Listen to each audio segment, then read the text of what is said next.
नमस्ते, मैं हूं सुरेश कुमार एकलव्य और आप देख रहे हैं Hindustan news and tips. Nepal ने चीन के विरुद्ध बिगुल बजा दिया है। यह बिगुल भी इतनी कर्कशता से बजा कि चीन को अपने रक्षा मंत्री तक को नेपाल के एक दिवसीय दौरे पर भेजना पड़ा है। 2 दिन पहले प्रधानमंत्री के पी शर्मा ओली ने चीनी राजदूत हाओ यांकी को आड़े हाथों लिया था। उस हाओ यांकी को जिसके अवसर में लिपटकर ओली ने न जाने कितनी बार लोटपोट लगाई थी। उन्होंने यह कहकर चीन की नींद उड़ा दी थी कि हाओ यांकी को उनके घरेलू मामलों में दखल देने की जरूरत नहीं है। नेपाल के राजनीतिक दल आपसी विवाद को हल करने की क्षमता रखते हैं। संभवतः चीन को ओली से इतने रूखे और झिड़काऊ बयान की उम्मीद नहीं थी, क्योंकि एक वक्त चीन की जबान बोलने वाला यह रांझा अब भारत के मजनू की इश्कबाजी दिखा रहा है। चीन को यह समझने में देर नहीं लगी कि ओली हंसी ठिठोली नहीं कर रहे हैं, बल्कि पिछले दिनों भारत के कई वरिष्ठ अधिकारियों के काठमांडू दौरे ने ओली के सिर से हाओ यांकी के हुसन का खुमार उतार दिया है। चीन ने रविवार को अपने रक्षा मंत्री वेई फेंगई को आनन फानन में नेपाल भेजा था। यह वेई का एक दिवसीय दौरा था। कोशिश यही थी कि ओली की रेलगाड़ी को पटरी पर लाकर उसे चीनी धक्के से धकेला जाए, पर यहां पर वेई ठोकर खा गए। ठोकर भी ऐसी लगी कि असर जिनपिंग तक हुआ और तालियां नई दिल्ली से वाशिंगटन तक बज गई। दरअसल वन चाइना पॉलिसी नीति के तहत बीजिंग इस बात पर जोर देता है कि अन्य देश तिब्बत और ताइवान को उसका हिस्सा माने। इस मामले में वेई ने नेपाल से उसका नजरिया जानने की बहुत कोशिश की थी, पर नेपाल ने चुप्पी साधकर चीन को न सिर्फ झटका दिया, बल्कि चीन नेपाल सीमा विवाद का समाधान निकालने का मुद्दा उठा दिया। जिसके बाद रक्षा मंत्री वेई फेंगई की बांसुरी बेसुरी हो गई, क्योंकि नेपाल में वह जितनी उम्मीदें लेकर आए थे वह उन्हें भारत का असर नजर आया। यह उनके लिए एक असहज स्थिति थी। पर मामला तब खतरनाक हो गया जबकि दलाई लामा के मसले पर नेपाल खुलकर भारत के समर्थन में खड़ा हो गया। साथ ही अप्रत्यक्ष तौर पर तिब्बत पर वन चाइना नीति पर उंगली उठा दी। अब जिन लोगों को यह बात साधारण सी लग रही है, उन्हें आगे के घटनाक्रम का जानना भी जरूरी है। इससे यह भी पता चल जाएगा कि भारत ने नेपाल में कितना बड़ा गेम खेल दिया है, कैसे 2 महीने के भीतर नेपाल भारत के नक्शे कदम पर चल निकला है और कैसे आज चीन को आंखें दिखाने लगा है। वह भी तब जबकि उसकी हैसियत चीन के सामने चींटी के समान है। यानी भारत से नेपाल को जो जड़ी बूटी मिली है वह केवल वेट गेनर का काम नहीं कर रही है, बल्कि उसने नेपाल की एंटीबॉडीज को कई गुना बढ़ा दिया है। मजे की बात यह है कि इस रस्साकसी में सारा नुकसान चीन को उठाना पड़ रहा है। आपको बता दें कि तिब्बत की सीमा नेपाल से लगती है और चीन भारी भरकम निवेश, कर्ज तथा वित्तीय सहायता के दम पर अपने संबंध मजबूत करना चाहता है।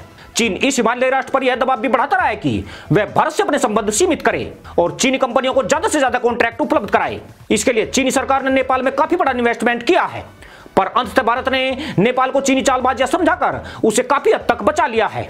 रविवार को वेई फेंगई ने नेपाल को चीनी मदद का वास्ता दिलाकर एक बड़ा दांव चल दिया। वेई ने कहा कि नेपाल तिब्बतियों को भारत में रह रहे उनके शीर्ष आध्यात्मिक नेता दलाई लामा से मिलने पर रोक लगा दे। 85 वर्षीय 14वें दलाई लामा 1959 में भागकर भारत आ गए थे। चीन उन्हें अलगाववादी मानता आया है। भारत ने दलाई लामा को राजनीतिक आश्रय दिया हुआ है और वह हिमालय प्रदेश के धर्मशाला में रह रहे हैं। नेपाल में भी तिब्बतियों की अच्छी खासी आबादी है।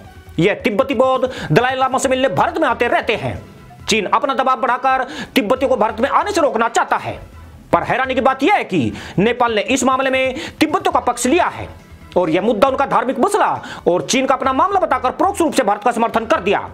संभवतः चीन के लिए किसी बड़े झटके से कम नहीं है। चीन को नेपाल से इसकी कदापि उम्मीद नहीं थी, पर यह उम्मीद टूटी तो हाओ यांकी के हुसन के कंगूरे भी ढह गए। यानी चीन को अब ओली का वह नेपाल नजर नहीं आया जिसे हाओ यांकी ने अपनी इज्जत गंवाकर तैयार किया था। चौंकाने वाली बात यह है कि पिछले दिनों जितने भी भारतीय अधिकारियों ने नेपाल के दौरे किए थे, उनकी नेपाली मीडिया और वहां के राजनीतिक दलों में जमकर चर्चा हुई और एक शानदार स्वागत का नेपाल गवाह बना। जबकि चीन के रक्षा मंत्री, जो कि शी जिनपिंग के बाद दूसरे नंबर की चीनी शक्ति मानी जाती है, उन्हें केवल नेपाली नहीं, चीन की मीडिया ने भी कोई खास कवरेज नहीं दिया।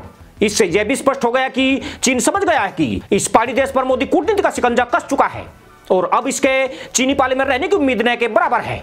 पर बड़ा सवाल यही है कि पीएम मोदी ने इतना बड़ा चमत्कार कैसे कर दिया है, वह भी तब जबकि 2 महीने पहले तक नेपाल भारत की तरफ छाती तानकर और पिछवाड़ा चीन की ओर करके लाल पीला हो रहा था। नेपाल को चीनी पाले से निकालने में सबसे बड़ा हाथरों प्रमुख सामंत कुमार गोयल का माना जाता है। नेपाल को चीनी पाले से निकालने में सबसे बड़ा हाथरों प्रमुख सामंत कुमार गोयल का माना जाता है। कुछ खुफिया रिपोर्ट के मुताबिक गोयल ने नेपाल में चीनी चालकों को उसी के दांव से परास्त किया है। चीन पिछले 2 साल से इस देश के राजनेताओं के साथ सामदाम दंड भेद की सभी नीतियों का इस्तेमाल कर रहा था।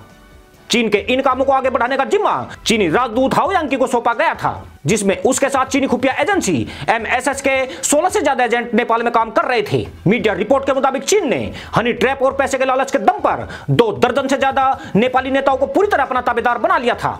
हैरानी की बात यह है कि इसमें 6 से ज्यादा नेपाली सरकार में मंत्री थे, जिसमें नेपाल के पूर्व रक्षा मंत्री भी शामिल थे, जिन्हें अक्टूबर महीने में पीएम ओली ने चलता कर दिया था।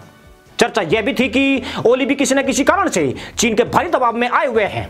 वह जिस तरह से भारत के खिलाफ बयानबाजी कर रहे थे, उसमें एक प्रधानमंत्री और किसी राजनेता वाली गंभीरता मर्यादा नहीं थी। ओली के ऐसे उल्टे सीधे बयानों से भारत का माथा बार बार ठनक रहा था। साथ ही यह भी इशारा मिल रहा था कि नेपाल में भीतर खाने काफी बड़ी गड़बड़ है और सब कुछ विदेशी ताकतों के इशारे पर हो रहा है। मीडिया रिपोर्ट के हवाले से आ रही जानकारी के मुताबिक भारत द्वारा इस तिलस्म को तोड़ने के लिए रो प्रमुख को यह जिम्मेदारी सौंपी गई। बताया जाता है कि इसके बाद नेपाल में रो के एजेंट सक्रिय हो गए। उनके हाथ ऐसे दस्तावेज लगे जिन्होंने नेपाली नेताओं को चीनी चंगुल से निकालने में बड़ी भूमिका निभाई। दुखद बात यह रही कि कई एजेंट्स को इस मिशन में शहीद होना पड़ा। हमने पहले भी कहा था कि देश के लिए गुमनामी की मौत मरने वाले ऐसे शहीदों के लिए एक सैल्यूट जरूर बनता है। ऐसे खुफिया मिशन खतरों से भरे होते हैं और हर कदम पर मौत से आमना सामना होता है। सितंबर के मध्य तक भारत को नेपाल में बड़ी कामयाबी मिल चुकी थी और चीन की जीती बाजी अब भारत की तरफ घूम गई थी। खास बात यह थी कि इस गुप्त मिशन की जानकारी पीएम ओली को पहले से दे दी गई थी और उनकी स्वीकृति के बाद इस मिशन को लॉन्च किया गया। नेपाली मीडिया के मुताबिक अक्टूबर महीने के अंत में रो प्रमुख सामंत कुमार गोयल ने अकेले पीएम ओली से मुलाकात की थी। वह इस दौरान कई फाइलें अपने साथ लेकर आए थे, मगर बाद में यह फाइलें इनके पास नहीं देखी गई। मीडिया में यह चर्चा भी खूब चली कि गोयल की इन फाइलों में कौन सी खास जानकारी छिपी थी। जहां तक हमारी जानकारी है तो नेपाल में 40 से 45 दिनों में कुछ बहुत बड़ा हुआ था। यह सब कुछ किसी अघोषित युद्ध की तरह था, जिसमें एक तरफ रो के दिलेर थे तो दूसरी ओर चीन की MSS के नमूने थे।